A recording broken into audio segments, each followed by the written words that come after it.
오늘의 10분 말씀. 예레미야 11장 18절로 12장 6절입니다. 바로 전 본문에서 예레미야는 유다가 하나님의 언약을 깨뜨렸으므로 그들에게 닥칠 심판을 선언하였습니다. 오늘 본문은 조금 다른 주제입니다. 그것은 바로 예레미야 본인이 당하고 있는 그 내적인 고통을 하나님께 하소연을 합니다. 이것은 예레미야의 내적 갈등입니다.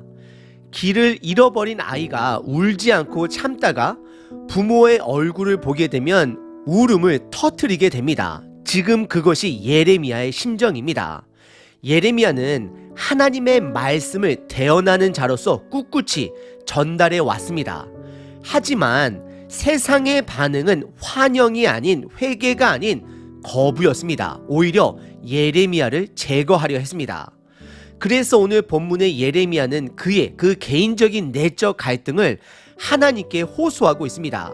오늘 본문은 예레미야의 첫 고백록이다라고 말할 수 있습니다. 앞으로 20장까지 예레미야의 고백록이 중간중간에 등장을 합니다.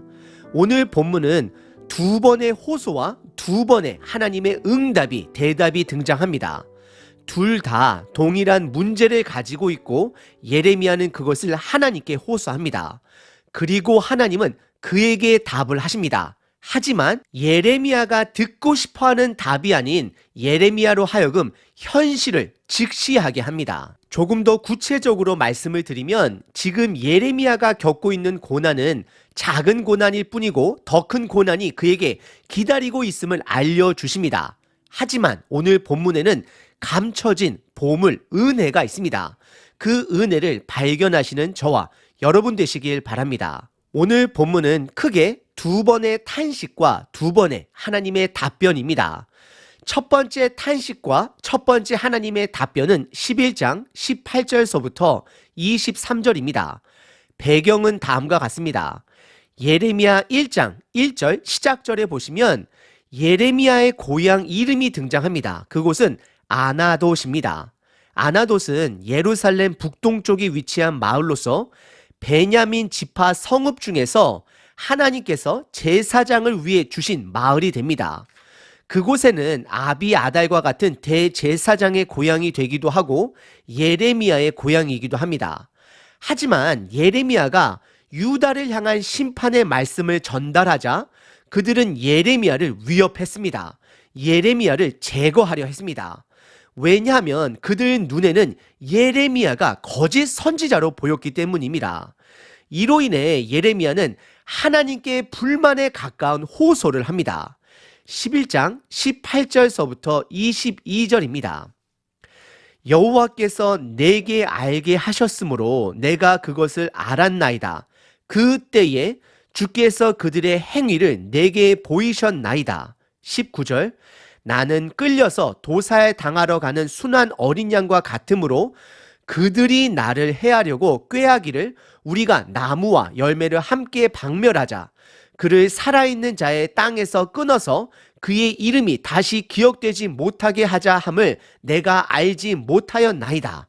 20절 공의로 판단하시며 사람의 마음을 감찰하시는 만군의 여호와 나의 원통함을 주께 아뢰어 사오니 그들에게 대한 주의 보복을 내가 보리이다 하였더니 21절 하나님의 대답 부분입니다.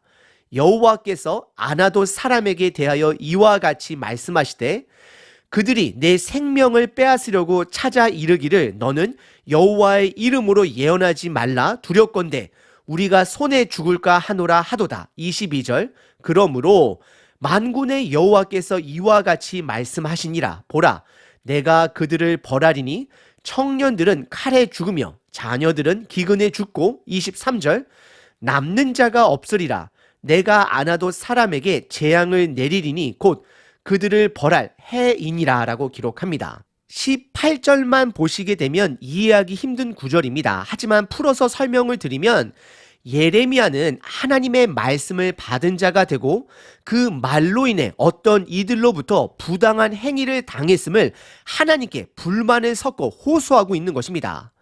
그들은 바로 예레미야의 고향 사람들 아나돗 사람들을 말하는 것입니다. 그래서 19절에서는 보다 구체적으로 그의 고향 아나도 사람들이 어떻게 그를 괴롭혔는지를 탄식하고 있습니다.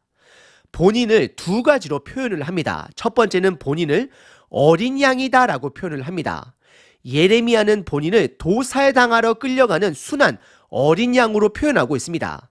그리고 두 번째 표현으로는 나무로 표현을 하는데, 이것은 예레미야가 본인을 표현한 것이 아니라 그 아나도 사람들, 예레미야를 죽이려 하던 사람들이 그를 나무로 표현하며 열매를 박멸하자라고 말하고 있습니다. 이것은 예레미야가 자식을 갖지 못하게 하고 그를 죽여 어느 누구도 그의 이름을 기억하는 자가 없게 하겠다라고 아나도 백성들이 말한 부분입니다. 예레미야는 그것을 알았고 하나님께 호소하고 있는 것입니다. 그래서 20절에 예레미야는 공의로운 하나님, 모든 것을 다 보시고 계시는 하나님, 모든 것을 아뢰고 그들을 심판해 달라라고 호소하고 있습니다. 그러자 21절서부터는 하나님의 응답 부분입니다. 하나님은 본인이 세운 대언자 예레미야를 해하려 하는 아나도 사람들을 혹독하게 벌하실 것을 선언하십니다. 다만 23절 끝부분에 보시면 그때는 하나님이 정하실 것을 말씀하십니다. 이것은 예레미야로 하여금 하나님을 신뢰해야 함을 말씀하고 있는 것입니다. 오늘 본문의 첫 번째 부분은 예레미야의 첫 번째 탄식과 하나님의 반응입니다. 오늘 본문의 두 번째 부분은 예레미야의 두 번째 탄식과 하나님의 답변이십니다. 12장 1절서부터 6절입니다. 여호와여, 내가 주와 변론할 때에는 주께서 의로우시나이다. 그러나 내가 주께 질문하옵나니 악한 자의 길이 형통하며 반역한 자가 다 평안함은 무슨 까닭이 나이까? 대부분 우리들이 가질 만한 질문입니다. 2절, 주께서 그들을 심으심으로 그들이 뿌리가 박히고 장성하여 열매를 맺었거늘 그들의 입은 주께 가까우나 그들의 마음은 머니이다. 3절, 여호와여, 주께서 나를 아시고 나를 보시며 내 마음이 주를 향하여 어떠함을 감찰하오니 양을 잡으려고 끌어냄과 같이 그들을 끌어내시되 죽일 날을 위하여 그들을 구별하옵소서. 4절, 언제까지 이 땅이 슬퍼하며 온 지방의 채소가 마르리이까? 짐승과 새들도 멸절하게 되었사오니 이는 이 땅 주민이 악하여 스스로 말하기를 그가 우리의 나중일을 보지 못하리라 함이니이다. 5절, 하나님의 응답입니다. 만일 내가 보행자와 함께 달려도 피곤하면 어찌 능히 말과 경주하겠느냐?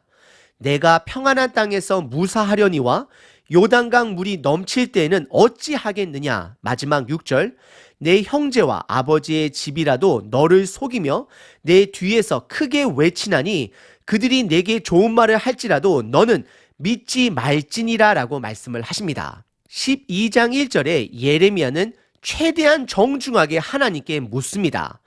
하지만 그의 드러난 표현에 보시게 되면 그는 불만을 갖고 지금 물어보는 것입니다. 예레미야는 하나님을 신뢰합니다. 하나님의 때에 악인들을 심판하실 것입니다. 하지만 예레미야는 그의 때에 하루빨리 그들을 심판하길 원하고 있습니다. 그래서 예레미야는 하나님을 의로운 하나님으로 표현하며 이어서 그러나로 시작해서 하나님께 질문을 시작합니다. 왜 악한 자의 길이 형통하며 반역한 자가 다 평탕함은 무슨 이유인지를 하나님께 묻고 있습니다. 사실 예레미야는 지금 이 시대에 저와 여러분들이 가질 수 있는 질문을 하고 있는 것입니다. 예레미야가 말하는 그 악인은 구체적으로는 아나도 사람, 예레미야를 죽이려고 하는 그 아나도 사람을 말하는 것이고, 큰 것으로 보게 되면 유다를 해하려 하는 주변 국가들을 말하고 있는 것입니다. 2절에 예레미야는 그들이 형통한 것은 하나님이 허락해 주셔서 그들이 이 땅에 뿌리를 받고 성장하여 열매까지 맺게 되었다라고 말하고 있습니다. 사실 지금 예레미야는 모든 것이 하나님의 허락하심 때문이다라고 불평불만하고 있는 것입니다. 그리고 그들의 입은 하나님께 가깝게 보이지만 정작 그들의 마음은 먼 자가 됨을 고백합니다. 사실 하나님은 이것을 어느 누구보다도 잘 아십니다. 그래서 3절에 예레미야는 마음의 중심을 보시는 하나님 아버지께 악한 자들을 심판해달라 간청하고 있습니다. 그리고 4절에서는 언제까지 하나님께서 참으실 것인지 하나님께 묻고 있는 것입니다. 그리고 5절과 6절은 하나님의 대답입니다. 특별히 5절에 보시면 보행자라는 단어들이 등장하는데 이 보행자는 악인을 말하는 것이고 구체적으로는 아나도 사람들을 말하는 것입니다. 하나님은 예레미야에게 보행자와 걷는 자와 함께 달리는 것만으로 힘들고 지쳤다라고 이야기를 하면 나중에 말과의 경주는 어떻게 하겠느냐라고 되려 예레미야에게 묻고 있습니다. 그리고 다시 한번 지금은 편안한 땅이다라고 말씀을 하시며 나중에 요단 강물이 넘칠 때에 고난이 닥칠 때에 더 큰 어려움이 있을 때에 어찌할 것인지를 묻고 있습니다. 결국 지금 예레미야가 겪는 고난보다 나중에 더 닥칠 고난이 있을 것을 경고하고 계시는 것입니다. 그리고 이것은 간접적으로 끝까지 예레미야가 하나님의 말씀을 선포해야 됨을 말씀하고 있는 것입니다. 명령하는 것입니다. 세상이 어떤 반응을 보이던지 간에 저와 여러분들은 이 땅에서 하나님의 자녀로 제자로 증인으로 살아야 한다라는 것입니다. 하나님은 예레미야에게 어설픈 위로의 말씀이나 희망을 약속하지 않으십니다. 단지 그로 하여금 현실을 보게 합니다. 지금보다 더 큰 어려움이 닥칠 것을 알려주십니다. 그래서 6절에 보다 구체적으로 그가 앞으로 당할 더 큰 어려움이 어떤 어려움인지를 설명해 주십니다. 그것은 6절에 가족들조차 거짓 선지자들에게 현혹이 되어 그의 자식, 그의 형제 예레미야가 전한 하나님의 말씀도 믿지 않게 될 것을 말씀하는 것입니다.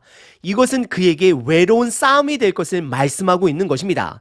그래서 끝까지 하나님의 말씀을 대언하는 자가 되어야 함을 하나님께서 강조하고 계시는 것입니다. 오늘 본문의 두 번째 부분은 두 번째 예레미야의 탄식과 하나님의 답변이십니다. 오늘 본문은 예레미야의 개인적 고백입니다. 예레미야는 그를 죽이려고 하는 그의 고향 사람 아나돗을 향하여 심판을 간청했습니다. 그리고 하나님은 반드시 그 아나돗을 심판하실 것으로 답해 주십니다. 단 예레미야의 원하는 시간이 아닌 하나님의 때에 그들을 심판할 것을 말씀하십니다. 그리고 이어서 두 번째 고백은 악인들의 평탄함입니다. 왜 하나님은 그들을 평탄하게 하셨는지를 묻고 있습니다. 하지만 하나님의 대답은 그들을 반드시 심판할 것이지만 지금 현재 그 고난을 예레미야가 담당해야 한다는 것입니다. 구체적으로 말씀드리면 꿋꿋이 하나님의 말씀을 끝까지 대언해야 됨을 명령하시는 것입니다. 하나님은 예레미야에게 위로의 말씀보다는 현실을 직시하도록 하게 하십니다. 그의 사명에 집중하도록 하게 하십니다. 그래서 그는 말과 경주할 것을 대비해야 하고 요단 강물이 넘칠 때를 준비해야 한다라고 말씀하고 있는 것입니다. 끝까지 하나님의 말씀을 전해야 함을 강조하고 있는 것입니다. 혹시 지금 여러분들의 상황이 예레미야와 같이 어려우신가요? 나름대로 하나님의 뜻대로 살기 위해 마음을 먹지만 주변에 여러분들을 괴롭게 하는 자들이 있으신가요? 오늘 본문은 우리들에게 현실을 직시하라 말씀하십니다. 현재의 고난을 넉넉히 감당하라 말씀하고 있습니다. 가혹해 보일 수도 있는 이 하나님의 대답 안에는 하나님의 보물이 숨겨져 있습니다. 은혜가 있습니다. 그것은 바로 그런 어려움 속에서도 예레미야에게 끝까지 답해 주시는 하나님이 함께 하신다라는 것입니다. 임마누엘의 하나님인 것입니다. 예수님이 우리와 함께 하신다라는 것입니다. 아무리 어려운 환경 속에서도 그것을 이길 수 있는 것은 함께 해주시는 하나님이 함께 계시기 때문입니다. 오늘 하루도 비록 고난의 하루일지라도 우리와 함께 하시는 임마누엘의 하나님을 기억하시길 바랍니다. 하나님의 뜻은 반드시 이루어집니다. 그 뜻에 합당한 삶을 저와 여러분들 함께 살아내시길 바랍니다. 365일 기도문입니다. 나를 돌보시는 아버지 하나님의 은혜로 맞는 이 새 아침에 감사합니다. 더위를 피할 수 있는 집을 허락하심에 감사합니다. 비를 피할 잠자리를 주심에 감사합니다.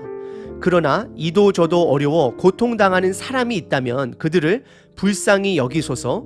오늘도 주님께서 허락하신 모든 것을 인하여 감사함으로 하루를 시작합니다. 고난의 삶 속에서도 하나님이 주관자 되어 하나님의 때에 하나님께서 이루실 것을 신뢰합니다. 하나님이 하시는 크고 위대한 일뿐만이 아니라 내 삶에 하나님이 하시는 작고 단순한 일을 믿지 못할 때에 나의 믿음이 부족한 것을 깨닫게 하소서. 오늘도 하나님이 나와 함께 하신다라는 것에 감사하고 기뻐하길 원합니다. 예수 그리스도의 이름으로 기도합니다. 아멘.